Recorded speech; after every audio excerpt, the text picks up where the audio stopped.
আসসালামু আলাইকুম। হুসিং i70 control বক্সের ডাউন পজিশন কীভাবে করবেন। এই দেখেন ডাউন পজিশন নিচে একবার আসে, উপরে একবার ঠিক পজিশন থাকে। তা এটা হচ্ছে ডাউন পজিশন হচ্ছে মোটরের যে অ্যানকোডার আছে, অ্যানকোডার উপরে ডিস্ক আছে, ডিস্ককে সেন্সর অ্যাডজাস্ট করতে হবে।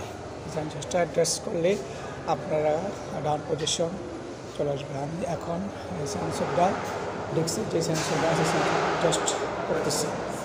আপনারা দেখেন কীভাবে আমি সেন্সরটা অ্যাডজাস্ট করতেছি এবং কি পরে হচ্ছে আপনার দুটো স্ক্রু আছে, এলপি স্ক্রু আছে, এলপি স্ক্রু অ্যাডজাস্ট করলে এটা আপনার ডাউন পজিশন হয়ে যাবে। ভালো করতে হবে ডাউন পজিশন ঠিক আছে, ডাউন পজিশন ঠিক আছে এবং আপনার